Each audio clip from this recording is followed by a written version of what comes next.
Let's talk about the Soviet Union, a massive country officially called the USSR that dominated the world stage for nearly 70 years. It stretched across 11 time zones, from the icy Arctic to the mountains of Central Asia, and was home to over 290 million people at its peak. Imagine a club you can't leave, run from Moscow, with 15 republics under one roof. Each republic had its own language and culture, but Moscow called the shots, and everyone had to follow the same rules. The big idea? Communism. Everyone shares, everyone works, no one is poor. At least in theory. The government promised a classless society where everyone would be equal and nobody would go hungry.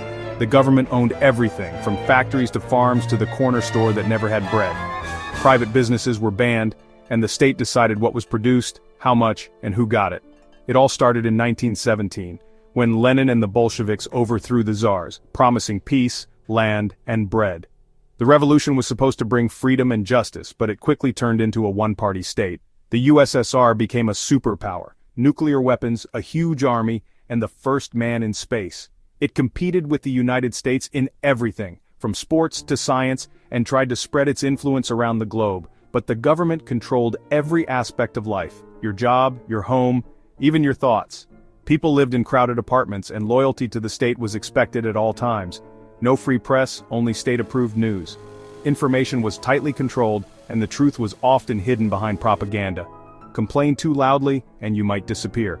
The secret police, known as the KGB, kept a close watch on everyone, and fear was a part of daily life.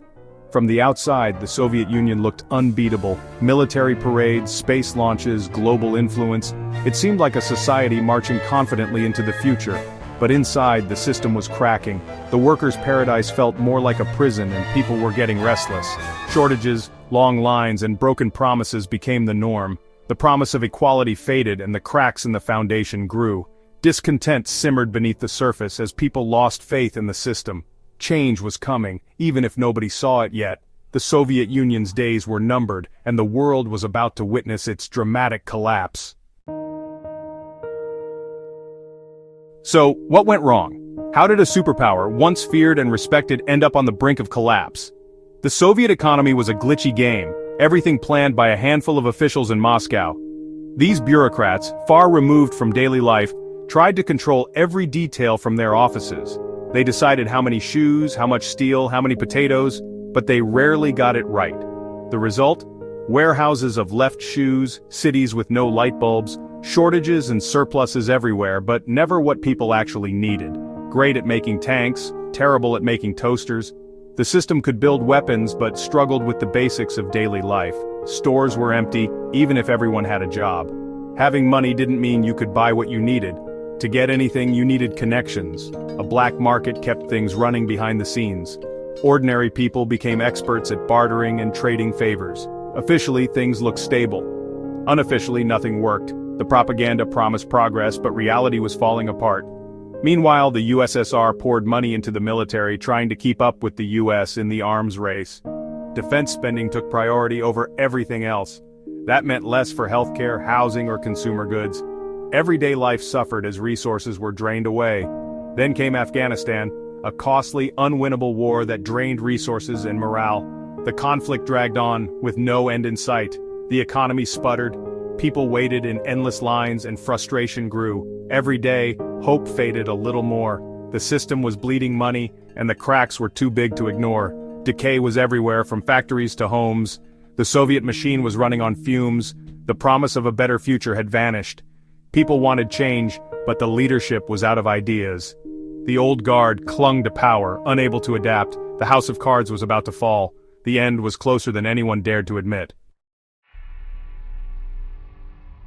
By the mid-1980s, the Soviet leadership was aging and out of touch. The country was run by men who had been in power for decades, clinging to old ways while the world changed around them. Enter Mikhail Gorbachev in 1985, young, energetic, and ready to fix things. He stood out immediately, promising a new vision for the Soviet Union and inspiring hope among many citizens. He introduced glasnost, openness, and perestroika, restructuring, hoping to save communism by making it more flexible. These reforms were bold, aiming to modernize the system and encourage new ideas. Glasnost allowed people to criticize the government for the first time. Suddenly, the truth was out. Newspapers published stories that had been hidden for years and people debated politics openly. Perestroika tried to fix the economy with a mix of old and new ideas, but it only made things more chaotic. Factories struggled to adapt and the old command system clashed with new freedoms. Shortages got worse and people's lives didn't improve.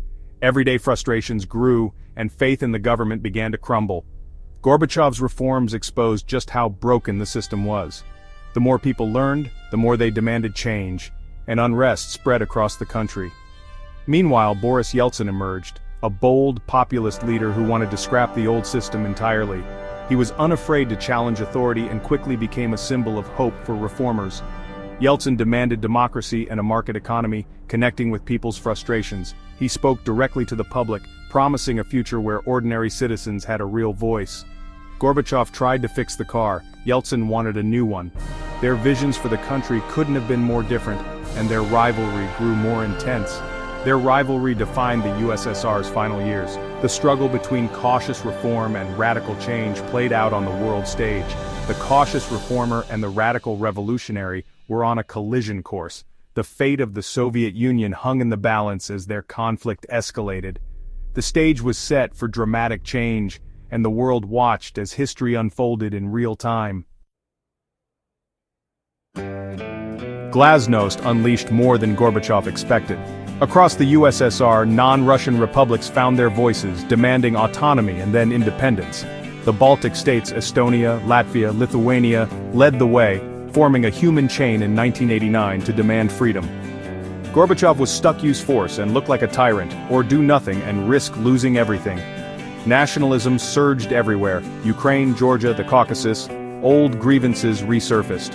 In Ukraine, memories of famine and Chernobyl fueled the independence movement. Even Eastern Europe caught the spirit. Poland, Hungary, Czechoslovakia, and others saw their chance to break free. The Warsaw Pact countries, once controlled by Moscow, now demanded change. For years, Soviet tanks crushed reform. Now Gorbachev said he wouldn't interfere. The Soviet grip was slipping, and the spirit of freedom was contagious. The empire was unraveling, one republic at a time. The world was watching as the Soviet bloc began to crumble. The end was near. 1989, the year the dam broke, starting in Germany. The Berlin Wall, symbol of the Cold War, fell almost overnight after massive protests. East Germans flooded the border. Guards opened the gates and the world watched as people danced on the wall. The fall of the wall shattered the image of Soviet power. Across Eastern Europe, dominoes fell. Czechoslovakia's Velvet Revolution, Hungary's peaceful transition, Poland's solidarity victory. Even Romania's dictator was overthrown. By year's end, nearly all Soviet satellite states were free. Gorbachev couldn't stop the collapse. The Soviet Empire was shrinking fast. The Cold War's most famous barrier was gone. The endgame had begun. By 1991, the Soviet Union was falling apart, economy in free fall, republics declaring sovereignty. Gorbachev tried to save the Union with a new treaty, but hardline communists saw him as a traitor. In August, they launched a coup, declaring Gorbachev ill and sending tanks into Moscow. The coup was a disaster, disorganized, poorly executed, and lacking public support. Boris Yeltsin, now Russia's president, climbed atop a tank and called for resistance. Thousands of citizens defended the parliament, and soldiers refused to fire on their own people. After 3 tense days, the coup collapsed. Gorbachev returned, but his power was gone. Yeltsin emerged as the hero, and the old communist system was finished. The failed coup was the final blow. The Soviet Union was on life support. The end was just days away. The world watched history unfold. The failed coup sealed the Soviet Union's fate. Republics rushed to declare independence. Ukraine's vote in December 1991 was the point of no return. Without Ukraine, the USSR couldn't survive. On December 8th, leaders of Russia, Ukraine, and Belarus signed the Belovezha Accords, dissolving the Soviet Union. Gorbachev was sidelined, powerless to stop the collapse.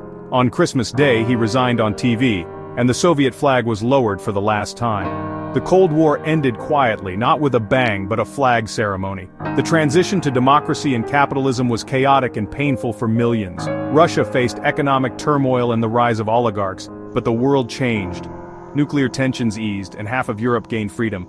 The Soviet Union's fall proved no system is permanent. Sometimes the biggest changes start with just a little openness.